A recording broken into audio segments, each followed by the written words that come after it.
अस्सलामुअलैकुम। डिटेल बात प्रोफेसर फ़ारूकी साहब ने की। कबल इसके कि मैं किसी मुद्दे पे जाऊं, एक शॉर्ट इंफॉर्मेशन अपने बारे में देना चाह रहा हूं।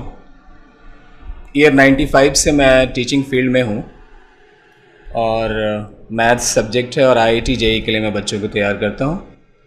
इसके पहले मैं दिल्ली आकाश में था और प्रीवियस ईयर मैं कोटा शिफ्ट हुआ एलएन में, और अभी मैं एलएन मुंबई घाटकोपर का सेंटर हेड हूँ। लगभग बॉम्बे में आने के बाद मैंने 20-22 सेमिनार्स लिए और इसके अलावा मैंने हिंदुस्तान के दीगर जगहों पे जाके सेमिनार लिए और अपनी कौम के दरमियान भी मैं गया। कुछ ऐसी बातें सामने आई जिसको मैं आपके सामने रखना चाह रहा हूँ, जिससे आप एहसास कर पाएंगे कि अपनी कौम हायर एजुकेशन में कहाँ पर है। तकरीबन 22 साल में मैंने 8,500 बच्चों को पढ़ाया होगा फॉर आईआईटी जेईई। डाटा हमारे पास है, उसमें सिर्फ 37 मुसलमान बच्चे मैंने पढ़ाया। तो पिछले 22 साल का जो तजुर्बा रहा है वो बड़ा तकलीफ देह रहा है मेरे लिए। देखा है मैंने कि हायर एजुकेशन की तरफ अपनी कौम की माइग्रेशन बहुत मिनिमम है। 2-3 डाटा और आपके सामने रखना चाहूँगा।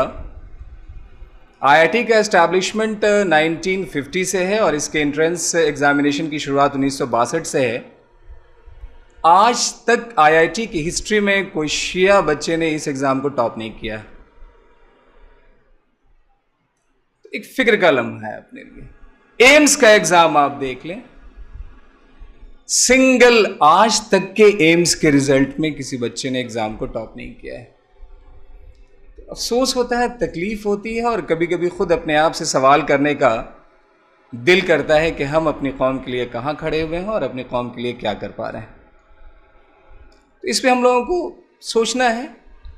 और जो सिनेरियो चेंज हो रहा है, इस सिनेरियो को मैं आपके सामने रखना चाह रहा हूँ स्टैटिस्टिक्स के साथ, कि अगर मैं आपको आईआईटीज़ की बात करूँ तो आईआईटीज़ में लगभग सीट्स 10,800 के आसपास होते हैं, जिसमें अगर आप रिजर्वेशन पॉलिसी आप देखेंगे तो 52.5% सीट्स रिजर्व होती हैं, 47.5% सीट्स होती हैं जिसमें जनरल कैंडिडेट अप्लाई कर सकते हैं। तो लगभग 4800 के आसपास सीट्स होती हैं और नंबर ऑफ स्टूडेंट होते हैं 12 लाख। तो ऐसे एग्जामिनेशन या ये ख्वाब अगर आप अपने बच्चे के लिए सोचते हैं तो क्या क्या तरीके आप अपना सकते हैं, उस पर थोड़ी सी रोशनी में डालना चाह रहा हूं। काज़मी साहब, जो मैंने चेंज देखा है, आजकल इस तरह के एग्जामिनेशन की शुरुआत 6th क्लास से हो रही है। पेरेंट्स बच्चों को 6th क्लास से नर्च कर रहे हैं कि आपको कैसे आईआईटी और कैसे एम्स की तरफ जाना है। दिल्ली में मैंने 2013 में एक बच्चे को पढ़ाया। कभी कभी आपको सोच के लगता होगा कि ऐसा हो भी सकता है या नहीं। 9th में बच्चे ने 11th का सिलेबस क्वालिफाई किया, 10th में 12th का 2 साल रिवीजन किया, आईआईटी में 73 रैंक आई उसकी। अवेयर पेरेंट्स ये कहलाता है। ऐसे ही एक बच्चे को मैंने पढ़ाया, अभी वो गूगल में इंजीनियर है यूएस में। देखिए पेरेंटल नर्चिंग कितना इंपॉर्टेंट है आजकल बच्चे को एक्सेल कराने के लिए। मैं तो हमेशा बच्चों से ये कहता हूं कि अगर ख्वाब बड़े देखते हो तो मेहनत भी आपको बड़ी करनी पड़ेगी, यानी अगर जन्नत लेना है तो मरना पड़ेगा आपको। तो एहसास करें कि मैं मैथ्स का टॉपिक ले रहा था और एक लेडी आई वहां से और उसने हमसे पूछा कि मैथ्स में एक टॉपिक होता है कोनिक सेक्शन, क्या आपने मेरे बच्चे को कोनिक सेक्शंस के क्वेश्चन कराए या नहीं कराए। मुझे हैरत हुई कि ये लेडी सब्जेक्ट पे इतना टेक्निकल क्वेश्चन कैसे राइज कर रही है।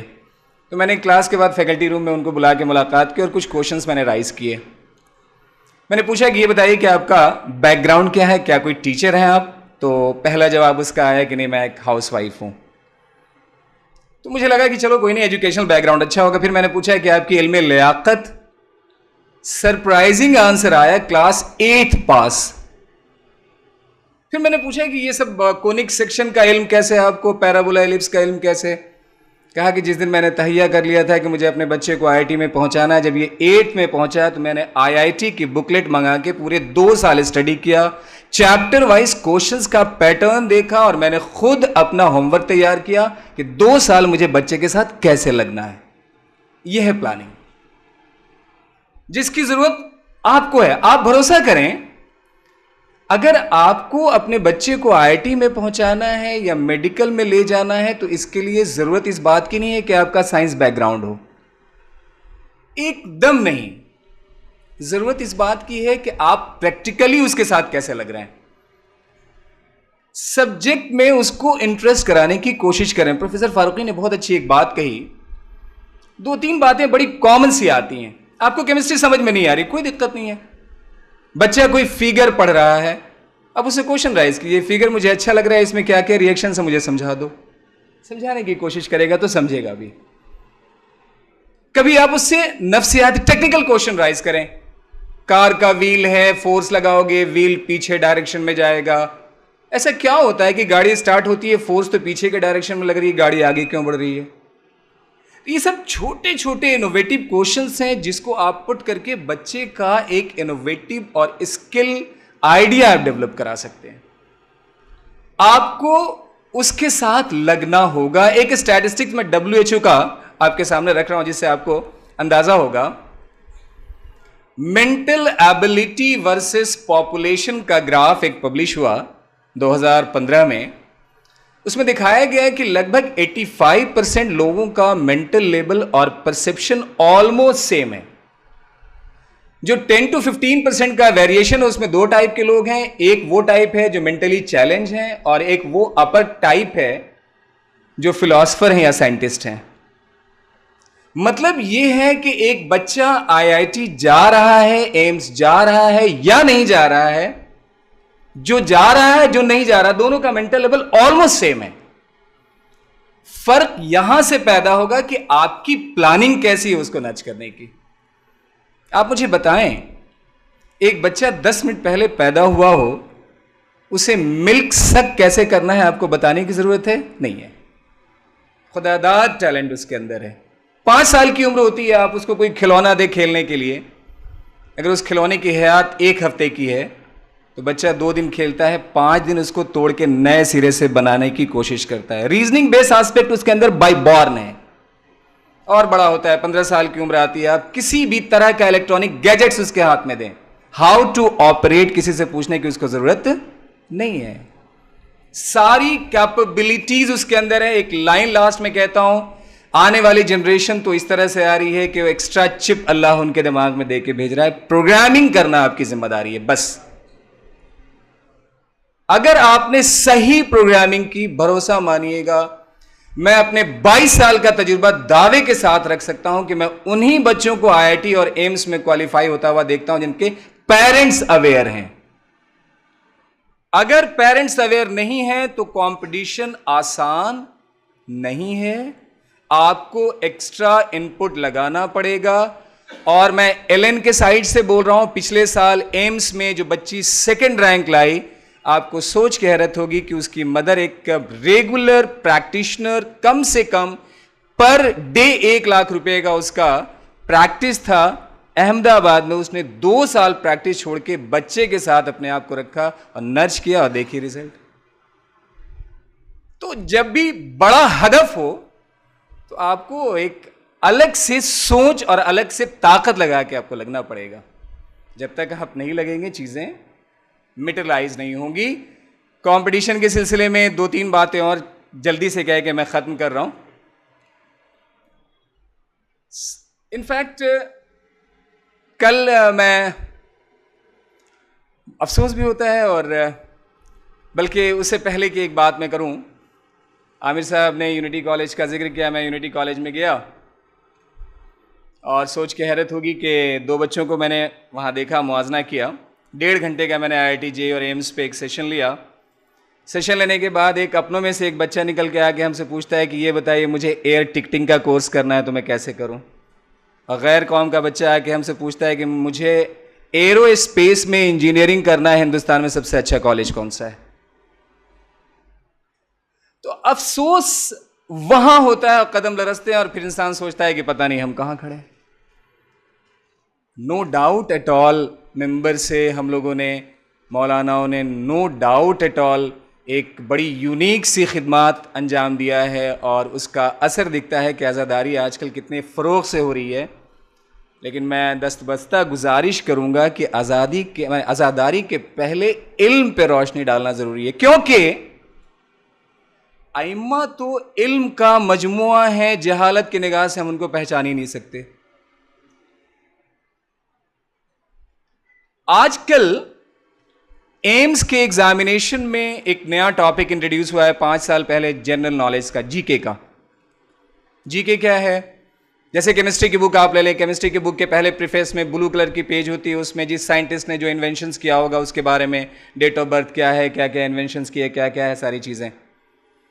प्रोफेसर पी बहादुर के बारे में कह रहा हूँ, दिल्ली से हैं वो, और लगभग केमिस्ट्री में 110 किताबें लिख चुके हैं। मैं बैठा हुआ उनके साथ पढ़ाने का मुझे मौका मिला। उन्होंने जिस दिन मुझसे क्वेश्चन राइज किया उस दिन मुझे लगा कि मैं शिया हूँ और मुझे फ़ख्र करना चाहिए। उन्होंने हमसे पूछा कि फादर ऑफ केमिस्ट्री तो जाबिर इब्न हय्यान थे, लेकिन real father of chemistry Jafar Ibn Mohammad थे, आप उनके बारे में मुझे कुछ बताएं। तो ये गैर मुस्लिमों का रिसर्च है उनके सिलसिले में और उनके बारे में हमें देखना है। और जाहिर सी बात है, अम्मा हमारे लिए एक मशअल राह हैं, लेकिन उस मशअल राह से हम अपनी ज़िंदगी में फ़ायदा तभी ले सकते हैं जब उनके तालीम और उनके बताए हुए तालीमी रास्ते को अपनाएं। अगर कहीं कोई गुस्ताखी हुई हो तो मुआज़रत और माफ़ी के साथ। शुक्रिया। एजुकेशन के बारे में मुझे 2 बातें अर्ज़ करना है। पहली बात तो ये है कि एक एजुकेशन है और एक लिटरेसी है। एजुकेशन यानी तालीम और लिटरेसी यानी हर्फ शनासी। हमारी कौम किस मंजिल पर है, हमें उस पर भी गौर करना होगा कि हर्फ शनासी के मामले में हम किस हद तक अचीव कर पाए हैं टारगेट, जबकि सारी दुनिया में तालीम बालिगा की मुहिम चल रही है। हमको क्या उस तरफ भी ध्यान देना चाहिए कि नहीं देना चाहिए। दूसरी बात ये कि हुजूर की हदीस है कि इल्म हासिल करो चाहे उसके लिए चीन ही क्यों ना जाना पड़े। जब उन्होंने ये बात कही तो चीन उस वक़्त इल्म का मरकज़ रहा होगा और था, और उस वक्त वहाँ बुद्धिस्ट हुकूमत रही होगी या कोई और हुकूमत रही होगी, मुसलमानों की तो नहीं थी, या कभी भी वहाँ पर मुसलमानों का गलबा तो नहीं होगा उस ज़माने में।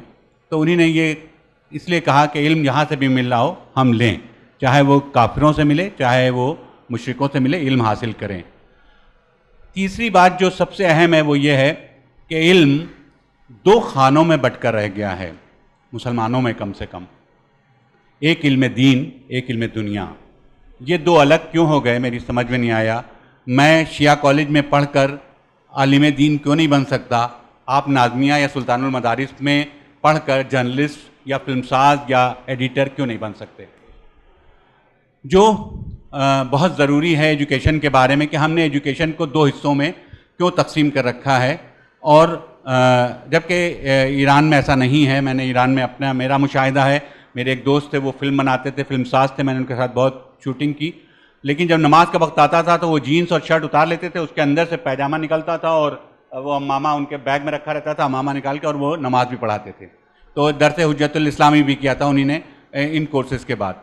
तो हमको जिस कौम के पास इतनी बड़ी दौलत है, मदारिस हैं और सारे हिंदुस्तान में मौजूद हैं, उनको हम एक संगम क्यों नहीं बना देते कि वहाँ ना दुनिया हमारी अलग है, दुनिया भी अलग नहीं और दीन भी हमारा अलग नहीं दुनिया से। तो दोनों को मिलाकर अगर हम चलें तो मुझे लगता है कि इस बारे में भी गौर किया जाए कि हम दोनों इल्मों को साथ लेकर चलें ताकि हमारी दुनिया भी कामयाब हो और हमारी आखिरत भी कामयाब हो। शुक्रिया। एक रेमेडियल स्टेप मैं यहाँ पे अर्ज़ करना चाह रहा था कि एक पटना में फाउंडेशन है, वलीउल्लाह रहमानी फाउंडेशन। तो उनका काम ये है कि वो पूरे बिहार और बंगाल से अच्छे बच्चों को सिलेक्ट करके अपने यहाँ लॉजिंग, फूडिंग और कोचिंग दे के IIT की तैयारी कराते हैं। वो IIT और दीगर मेडिकल एंट्रेंस की। पिछले साल जो IIT में टोटल हिंदुस्तान से विदिन 10,000, काज़मी साहब जो 46 बच्चे 10,000 के रैंक के अंदर आए, उसमें से 36 बच्चे वलीउल्लाह रहमानी फाउंडेशन के थे, मुस्लिम।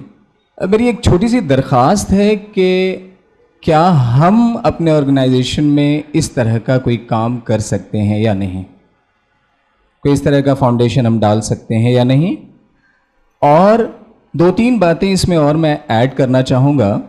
जैसे बहुत सारे बच्चे ऐसे हैं जिनको पता नहीं होता है कि आईआईटी के एग्ज़ामिनेशन की डेट क्या है, मेडिकल के एग्ज़ामिनेशन की डेट कब आ गई, तो क्या हम कोई अपनी साइट ऐसी डेवलप कर सकते हैं जिससे हम टाइम टू टाइम बच्चों को इन्फॉर्म करें और उसमें एडिशनली ये इन्फॉर्मेशन डालें कि जो गरीब बच्चे हों, होनहार बच्चे हों, उनके एग्ज़ामिनेशन फॉर्म के फिलअप कराने का ज़िम्मा हम उठाएं और जो भी अपने इकॉनमी के बेस पे शॉर्ट ड्यूरेशन की हेल्प हो सकती है वो हम उनको देने की कोशिश करें।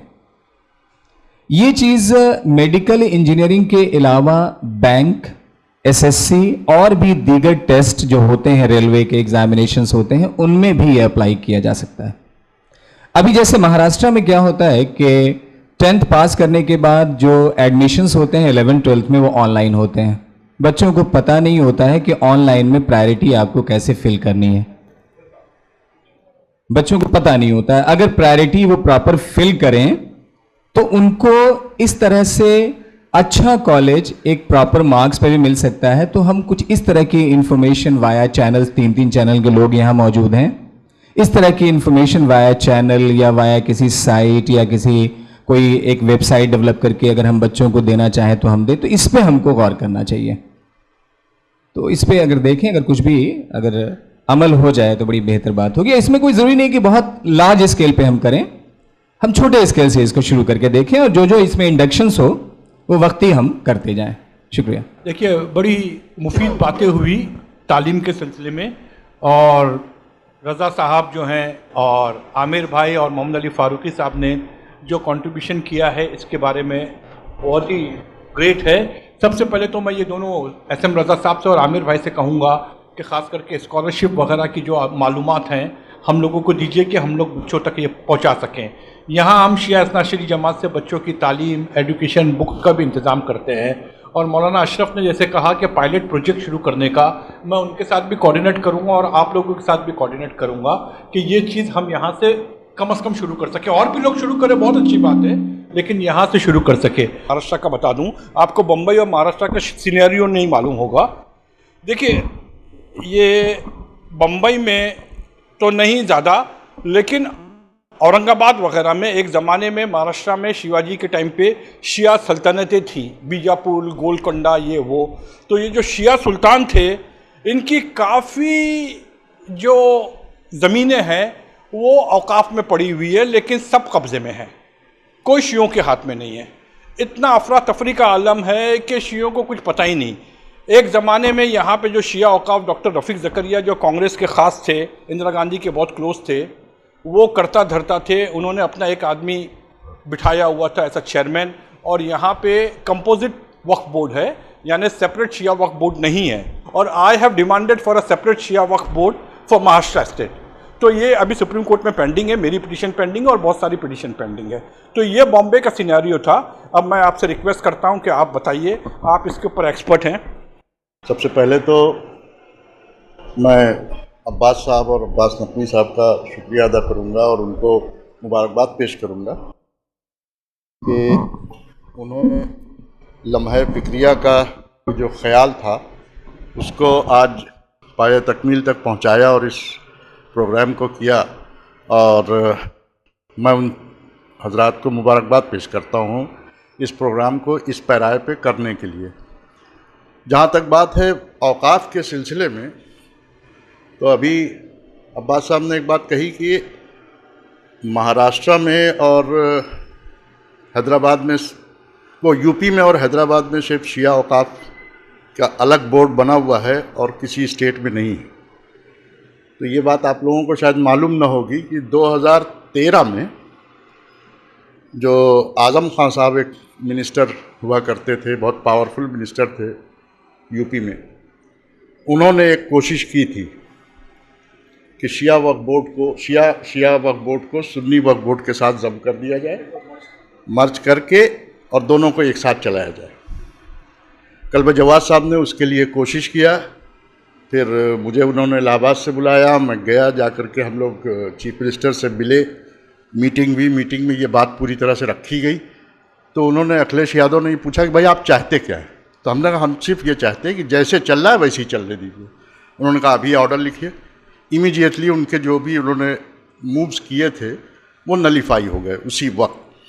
एक लेटेस्ट मामला जो है, बाकी तो बहुत से मामलात हैं जो डायरेक्टली अभी बिल्कुल बर्निंग एक बना हुआ है, मुहर्रम के ज़माने में उठा था इलाहाबाद का। गुलाम हैदर साहब का एक 200 साल 250 साल पुराना इमामबाड़ा था। अच्छा, इनका मैकेनिज़्म क्या है कि ये अपने चेयरमैन के ज़रिए से जो छोटे छोटे शहरों में या इस तरह की जगहों पे जहाँ पे औकाफ हैं वहाँ पे अपने इन्होंने एजेंट्स छोड़ रखे हैं। अब वो करते क्या हैं कि वो जा कर के सर्वे करके लाते हैं कि साहब देखिए ये 12 प्रॉपर्टीज़ हैं ऐसी कि जिनके ऊपर कोई ख़ास काम लोगों को इंटरेस्ट नहीं है, शियों को ज़्यादा इंटरेस्ट नहीं है। वहाँ मजलिस 10 दिन हो गई, मुहर्रम में तो हो गई, उसके बाद ये लोग अपने अपने घर चले जाते हैं, उसके बाद वो ताला पड़ जाता है, वो बंद पड़ी हुई है। इस तरह की प्रॉपर्टीज़ को आइडेंटिफाई करते हैं। आइडेंटिफाई करने के बाद ये होता है कि जा कर के अब वो चेयरमैन को बताया जाता है कि साहब ये हैं, देखिए फ़लाँ शहर में ये प्रॉपर्टीज़ मिली। तो उन्होंने कहा अच्छा ऐसा है कि उसमें मुतवल्ली कौन है? कि साहब वो थे 12 साल पहले एक कमेटी बनी थी, वो तो उसके बाद तो फिर डिफंक्ट हो गया, कोई आया नहीं। उन्होंने कहा अच्छा ठीक है, हम तुमको उसका मुतवल्ली बना देते हैं, लेकिन शर्त ये होगी कि उस पर डेवलपमेंट के लिए तुम ला करके हमको एक प्रोजेक्ट दो कि साहब उसकी प्रॉपर्टी को डेवलप करना है मुझे, वहाँ पे उसको मॉल बनाना है, दुकानें बनानी है या कुछ, और उसमें कुछ एजुकेशन की एक आध लाइन लिख करके ले आना कि एजुकेशनल पर्पज़ के लिए हमें देना है। तो यही हाल इमामबाड़ा गुलाम हैदर के साथ किया उन्होंने। एक बहुत ही बुरी हालत में था, ये बात सही है कि उसमें वहाँ के शियों का भी बहुत बड़ा हाथ था कि जिन्होंने उसको इग्नोर कर दिया था।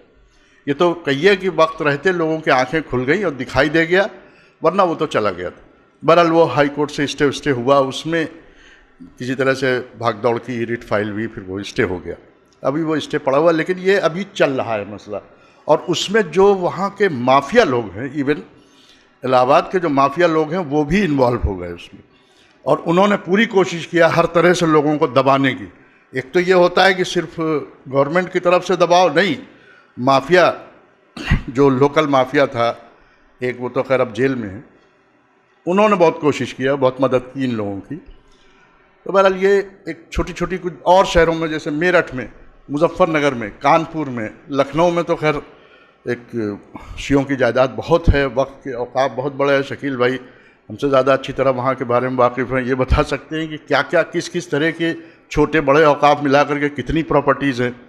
लेकिन बहरहाल वो जो एक इशू सामने आया शिया औकाफ का, वो तो अपनी जगह है, लेकिन ओवरऑल मुस्लिम औकाफ जो हैं ये बड़ा इशू हैं। शिया औकाफ भी है, लेकिन टोटल मुस्लिम औकाफ का अगर पोजीशन आप देखें तो 2006 में जब सच्चर कमीशन की रिपोर्ट आई थी, उन्होंने अपना जो सर्वे किया था, उस सर्वे के हिसाब से तकरीबन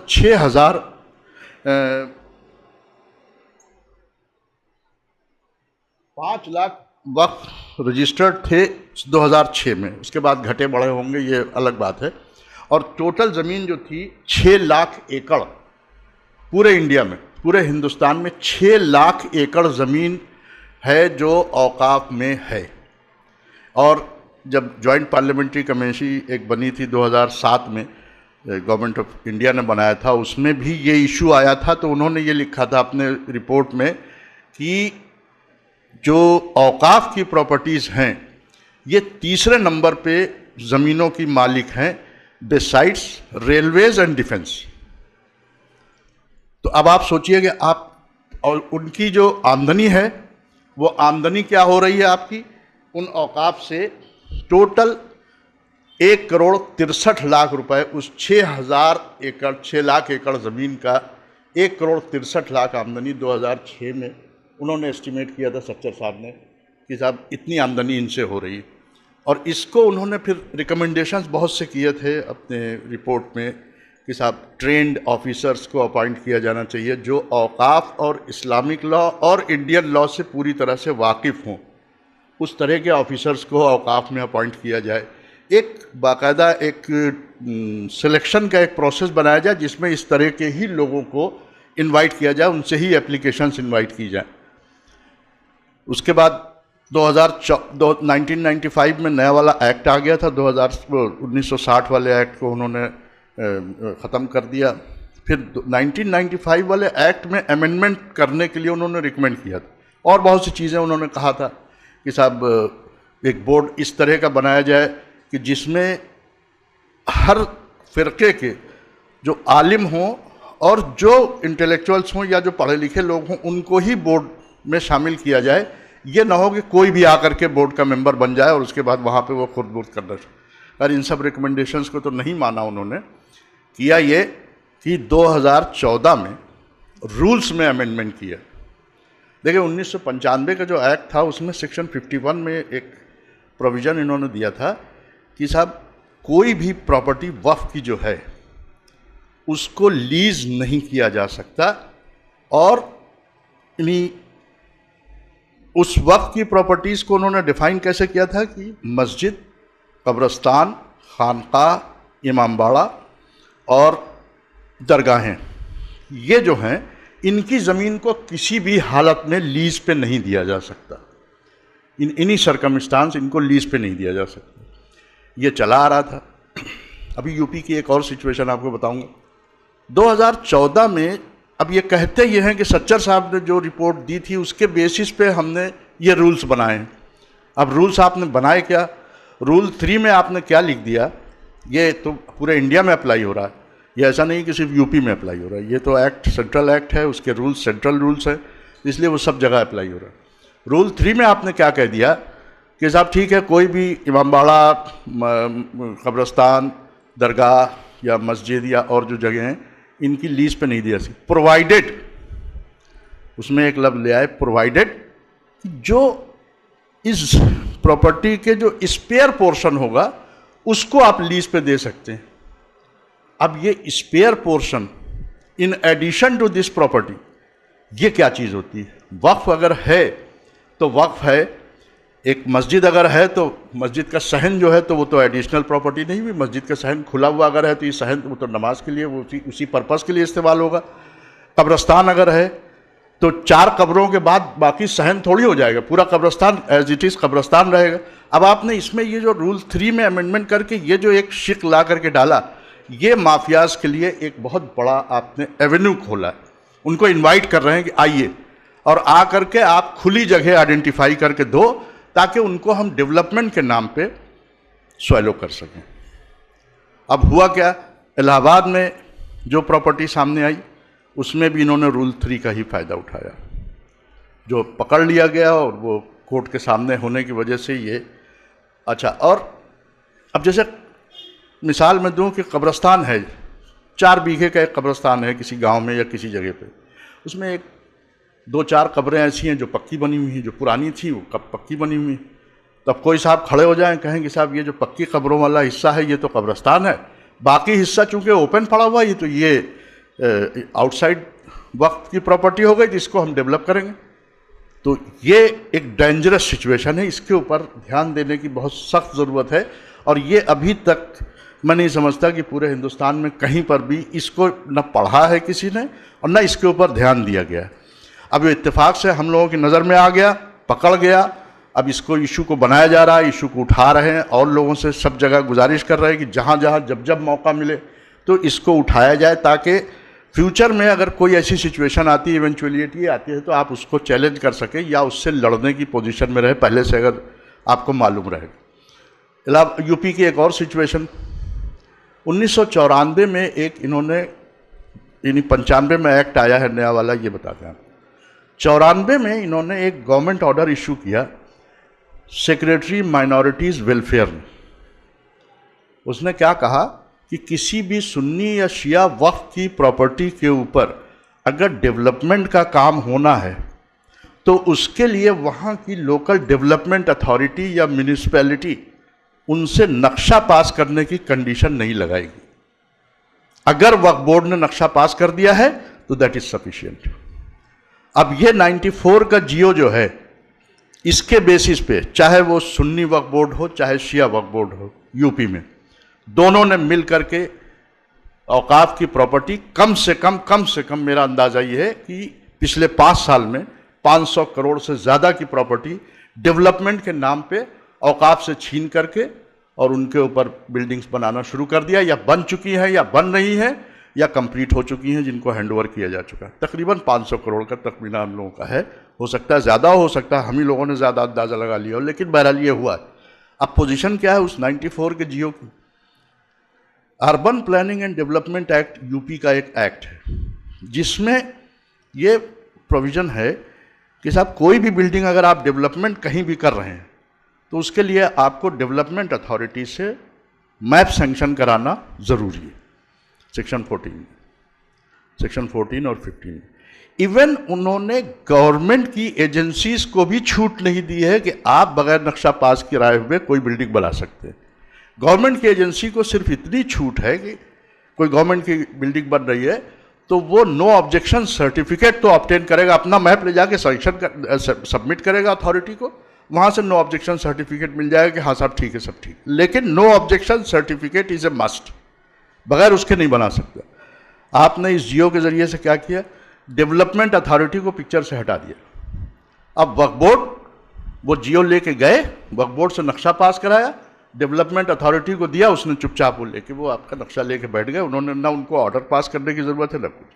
अब आप उसकी बेसिस पे सब जगह ताराज करते फिर रहे हैं। बिल्कुल एकदम ऐसा लग रहा है कि जैसे हलाकू आया हुआ है यूपी में, वो अपनी फ़ौज के साथ वक्फ की औकाफ की प्रॉपर्टीज़ को लूटने के लिए। और रामपुर में जो हुआ, शकील भाई जानते हैं मुझसे ज़्यादा, मेरठ में जो हुआ, मेरठ में एक प्रॉपर्टी है, एक वक्फ था जिसके दो हिस्से थे। एक में 140 एकड़ ज़मीन थी और एक में शायद 174 या ऐसे ही कुछ एकड़ ज़मीन थी। उसके वाकिफ़ एक ही थे लेकिन प्रॉपर्टी दो अलग अलग जगहों पे, वाकिफ़ एक ही थे। और वो मर गए सन 46 में। उसके बाद वो चलता रहा। उसमें से कुछ औलादें जैसी होती हैं, उनमें से एक साहब ने कुछ प्रॉपर्टी उसमें से बेच दिया। यानी दोनों औकाफ में से मिला करके उन्होंने कहा साहब ये तो वक्फ की प्रॉपर्टी नहीं है, ये वाले में से इतने बीघा वक्फ की प्रॉपर्टी नहीं है, इतने एकड़, वो बेच बाच दिया उन्होंने। उसमें एक प्रॉपर्टी के ऊपर ये जो मालिया है, इनकी शराब की फैक्ट्री लगी हुई, और दूसरी वाली प्रॉपर्टी पे कुछ गांव वाले काबिज हैं, किसी ने कहा ये मेरी है और किसी ने ये कहा, वो अपना लिटिगेशन उनका चल रहा है। अब पोजीशन क्या हुई कि प्रेजेंट वक्फ बोर्ड के चेयरमैन ने क्या किया, आप इनका अंदाज़ा, मतलब ये मैं सिर्फ इसलिए बता रहा हूँ कि ये अंदाज़ा लगाइए कि ये लोग कितने खूबसूरती से बेईमानी करते हैं कि लोग जब तक के कागज़ में घुस करके पूरी आप कहानी न पढ़े तो आपके समझ में नहीं आएगा, दूर से आपको लगेगा जो ये कह रहा सही है। किया क्या आपने कि जो प्रॉपर्टी जिसके ऊपर मालिया की काबिज था, उसमें आपने उसको तो डिक्लेयर कर दिया, उसमें कुछ डिस्प्यूट चला कि यह वक्फ है कि नहीं है, उसमें तो इन्होंने होल्ड कर दिया कि यह वक्फ है, यानी प्रेजेंट चेयरमैन ने, शिया वक्फ बोर्ड के चेयरमैन ने। इसलिए कि उसको जब हम वक्फ डिक्लेयर करेंगे तो वो हाई कोर्ट सुप्रीम कोर्ट यहाँ वहाँ वो भागेगा, तो फिर सौदेबाजी होगी, तो उसमें हमको ज़्यादा फायदा होगा। दूसरी वाली प्रॉपर्टी जो थी जिसमें सचमुच वक्फ था, और जो प्रॉपर्टी जिसको ये आइडेंटिफाई कर रहे हैं वो गजट में नोटिफाइड थे, वो रेवेन्यू नंबर्स, उनको आपने कह दिया कि ये वक्फ नहीं।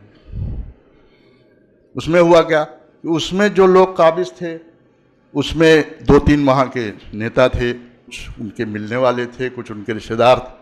बहरहाल वो इस तरह से इसने 2 हिस्सों में उस वक्फ को बर्बाद किया। पहले वाले में तो मालिया कभी खाली नहीं करेंगे, अब वो भाग गए यहाँ से, वो अलग बात। दूसरे वाले में जो लोग काबिज हैं उनको आपने खुली छूट दे दिया, अब उनसे वो लड़ते रहें मुतवल्ली साहिबान और उनकी औलादें कि साहब हमको मिल जाए ये प्रॉपर्टी। बहरहाल ये एक इशू तो ये हुआ कि साहब एनोमली है वक्फ एक्ट में, इसको हम लोगों को इमीडिएटली टैकल करना है हर लेवल के ऊपर। आप जैसे यहाँ बॉम्बे में बैठे हैं तो कल को यहाँ भी ये इशू उठ सकता है, क्योंकि रूल्स और एक्ट में ये एक एनोमली है, इसको हमें टैकल करना है। अब दूसरा इशू आता है कि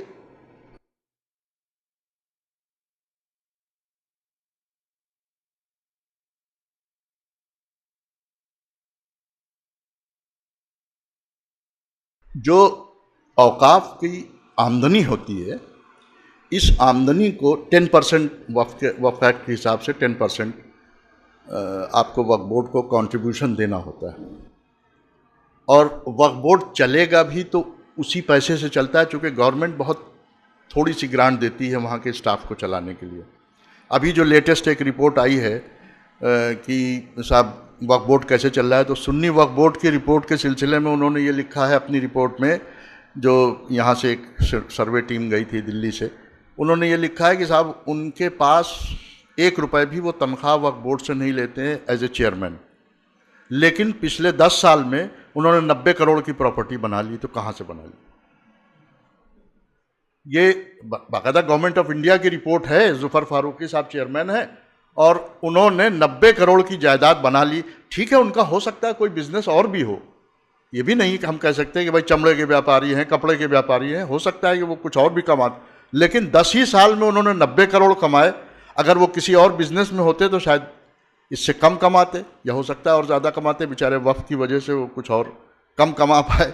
बहरहाल, तो वो वक्फ बोर्ड का जो आमदनी हो रही है और उसमें जो कंट्रीब्यूशन के बेसिस पे जो पैसा जा रहा है, उसके ऊपर एक ध्यान देने की ज़रूरत है। अब चूँकि यहाँ पे चार्टर्ड अकाउंटेंट्स और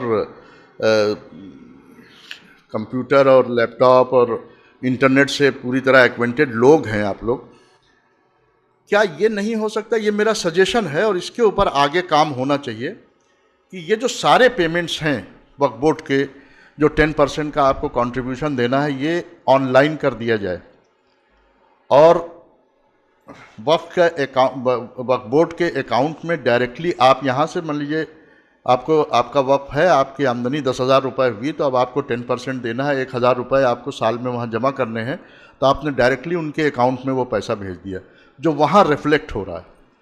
तो ये नहीं वो कह सकते कि हमने ले जाके 1,000 दिया, बाबू ने उसको अपनी जेब में रखा, कहा ठीक है रसीद देंगे, और पता चला कि हम तो दे आए, सेटिस्फाइड हैं, लेकिन वहाँ पता चला किसी ने खा लिया उसके बीच में। तो इसको विजिबल बनाने के लिए और ज़्यादा साफ सुथरा करने के लिए, जो अब आजकल प्राइम मिनिस्टर का एक बहुत बड़ी स्कीम भी चल रही है, डिजिटल इंडिया, तो क्यों नहीं उसका फ़ायदा उठा करके इन सारे औकाफ को और सारे वक्फ बोर्ड को ये कहा जाए कि साहब आप जो ट्रांजैक्शन कर रहे हैं, जो भी आपको कंट्रीब्यूशन मिल रहे हैं, ये कंट्रीब्यूशंस जो हैं ये आप लें और डिजिटल पेमेंट के थ्रू, यूपीआई के थ्रू, पेटीएम है और बहुत से जो भी उनके तरीके हों उसमें, ताकि देने वाला भी पूरी तरह से उसको भी मालूम हो कि हमने कहाँ कितना पैसा दिया, और लेने वाले वहाँ जो है और वो फिर जो आमदनी है वो छुपा नहीं सकते, हर साल ऑडिट हो। दूसरी एक बात है कि जो ऑडिट का प्रोविज़न है एक्ट में, उसको बहुत स्ट्रिक्टली हमारे यहाँ वक्फ बोर्ड्स नहीं फॉलो कर रहे हैं।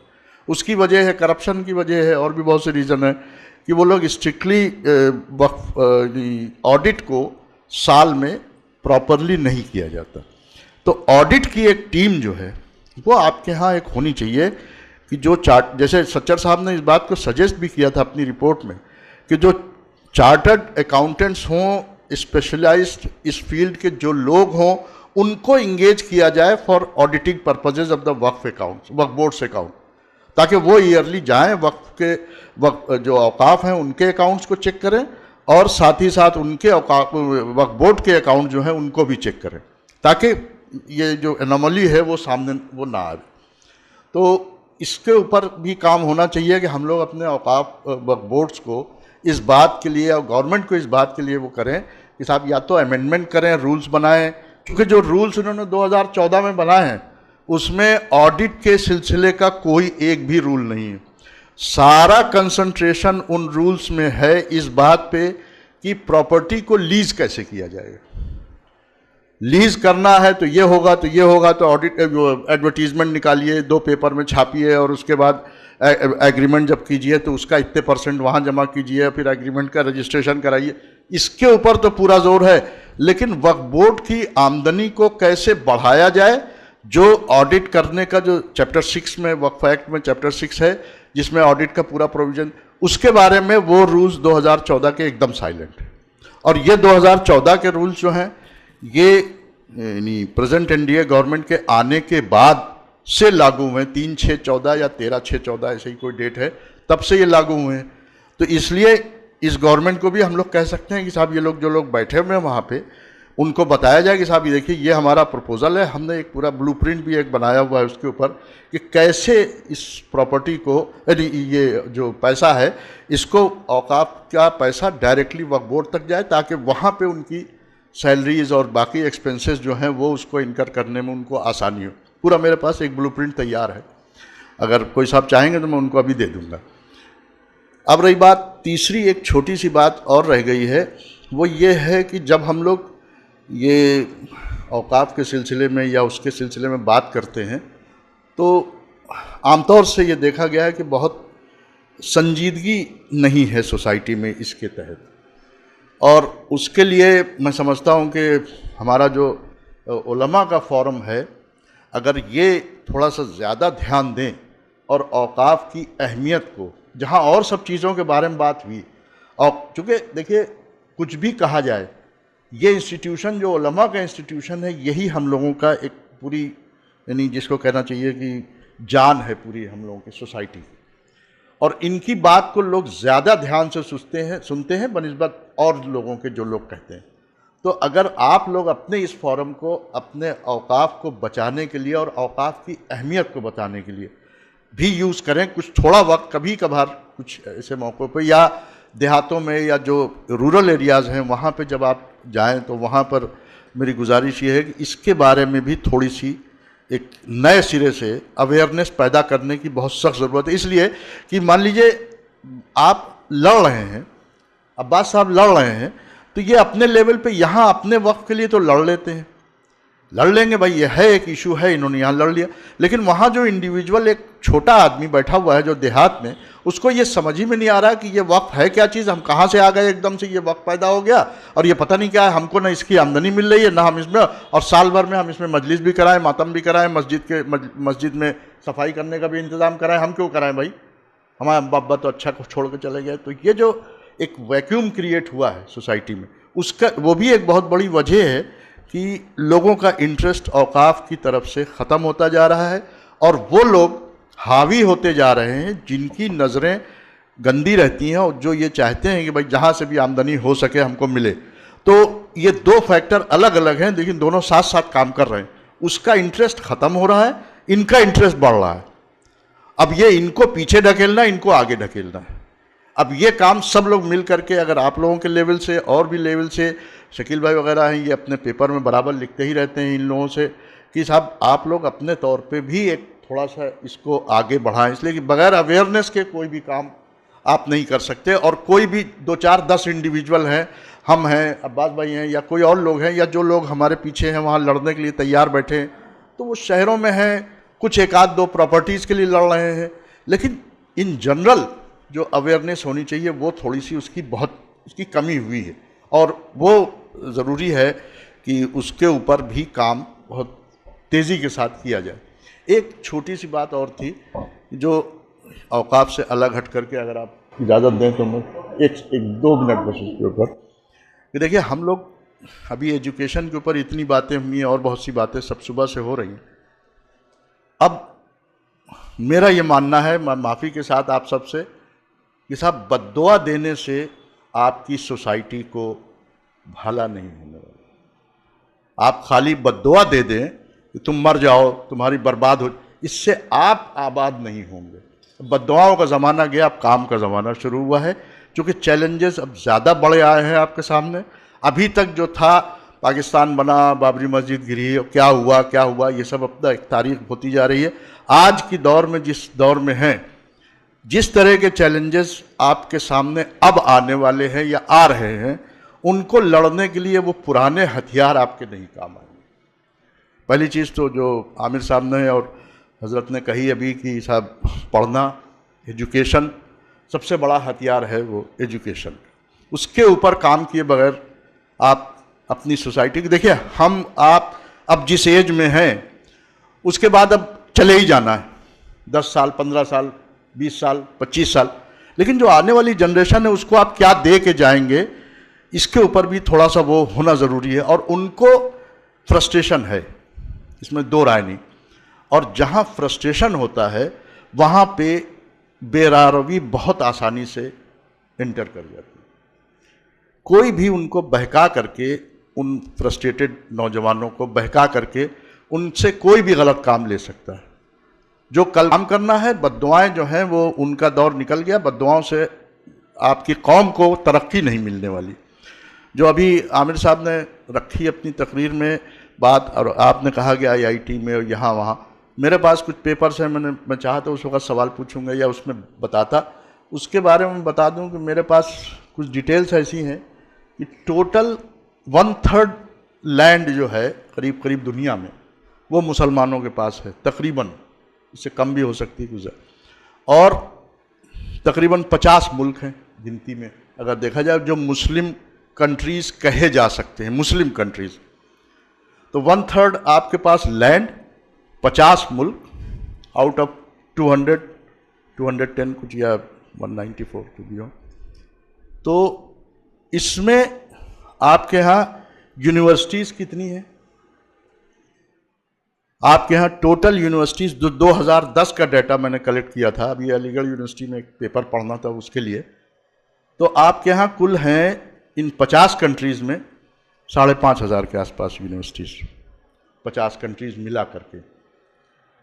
और इन 50 कंट्रीज़ में से सिर्फ और सिर्फ 9 यूनिवर्सिटीज़, मतलब इन 50 कंट्रीज़ में जो ये 5,500 यूनिवर्सिटीज़ हैं, 400 बेस्ट यूनिवर्सिटीज़ की जो लिस्ट है उसमें कुल 9 यूनिवर्सिटीज़ आती हैं। और अब तादाद देखिए कि 5,500 यूनिवर्सिटीज़ आपकी हैं, अकेले चाइना में 49,000 यूनिवर्सिटीज़ हैं, अकेले चाइना में। या और इसी तरह से यूएसए में देख लीजिए, अमेरिका में भी एक तकरीबन 46,000 यूनिवर्सिटीज़ हैं। आबादी इसकी आपकी जो 1/3 आबादी पूरी दुनिया की है, उस आबादी का वो बहुत मामूली हिस्सा है, लेकिन 46,000 यूनिवर्सिटीज़ हैं। आप कहेंगे कि साहब अमेरिका वाले हमको बड़ा एक्सप्लॉयट करते हैं, हर वक्त अमेरिका जो है वो हमारी नेचुरल रिसोर्सेज को लूट ले जाता है और देखिए हमारे साथ। अरे भाई, तो आपने अपने नेचुरल रिसोर्सेज को बचाने के लिए आपने काम ही क्या किया? आपने, फिनलैंड ने 2010 में 7,600 या कितनी थे पीएचडी की डिग्रीज बांटी थी। पीएचडी की डिग्रीज 2010 में अकेले फिनलैंड ने दिया था, 7,000 कुछ था, 7,100 कुछ। और इन 50 मुल्कों ने, जिनकी total population 1/3 of the world है, इन्होंने कुल 4,000 या कुछ उस साल, इन्हीं 50 मुल्कों ने मिलकर कुल 4,000 कुछ पीएचडी बनाए थे। अकेले फिनलैंड, जो इसका एक तिल के बराबर की जगह है जिसके पास ज़मीन, उसने 7,000 बनाए। क्यों नहीं वो तरक्की करेंगे और आप तरक्की क्यों नहीं कर रहे हैं? ये वजह है, सबसे बड़ी वजह यही है। अच्छा, आपके यहाँ स्पेस रिसर्च पे कोई काम नहीं, आपके यहाँ केमिस्ट्री, फिजिक्स, एटॉमिक एनर्जी, इसके ऊपर कोई, कंप्यूटर साइंस, इसके ऊपर कोई काम नहीं, कोई पीएचडी इस सब्जेक्ट पे आपने दी ही नहीं, दिया ही नहीं जाती ना आपके यहाँ है। आपके यहाँ क्या है, दीनियात के ऊपर आपने बहुत सी डिग्रीज दी, अल-एहराम ने दिया, इन्होंने दिया, सऊदी अरब ने दिया। ये जो 4,500 डिग्रीज दी थी, इसमें आधी डिग्री जो है रिलीजियस इश्यूज़ के ऊपर है पीएचडी की, आधी से ज़्यादा डिग्रीज जो है रिलीजियस इश्यूज़ पे दिया आपने। लेकिन आपने स्पेस रिसर्च ये वो, और उसके बाद आप ये चाहें कि अमेरिका आपका नेचुरल रिसोर्स या इराक के ऊपर हमला न करके वहाँ के नेचुरल रिसोर्स को न लूट ले जाए। क्यों नहीं लूटेगा भाई? आप खुद उसको मौका दे रहे हैं। तो जितना, मतलब मुसलमानों की ओवरऑल कंडीशन जैसी पूरी दुनिया में है, तो अगर आपके यहाँ भी वही है तो कोई बड़ी बात नहीं है। अगर आप उनसे 2 कदम आगे हैं तो कहीं कहीं 2 कदम पीछे भी हैं। तो बहरहाल मेरा सिर्फ गुजारिश ये है कि जो इन लोगों की बात है, हम लोग तो बहुत पीछे आते हैं, जो एजुकेशनिस्ट हैं, इनका इस वक्त सख्त ज़रूरत है हमारी सोसाइटी, और इनका जितना भी कंट्रीब्यूशन है जिस तरह से भी लिया जा सके, इनसे भी गुजारिश की जाएगी कि भाई आप अगर 10 घंटे अभी काम करते हैं तो आप 11 घंटे दीजिए, 1 घंटा और दिया कीजिए अपनी सोसाइटी को, क्योंकि अब आप ही के ऊपर डिपेंड करता है, आप ही जैसे लोगों के ऊपर डिपेंड करता है कि इस पूरे सिनेरियो से इस कौम को बाहर निकाल के लाने का। बाकी बहुत सी बातें और हैं, लेकिन अब वक्त की कमी भी है। मैं आप सबका शुक्रगुजार हूँ कि आपने मुझे बहुत सुकून से सुना। शुक्रिया आपका।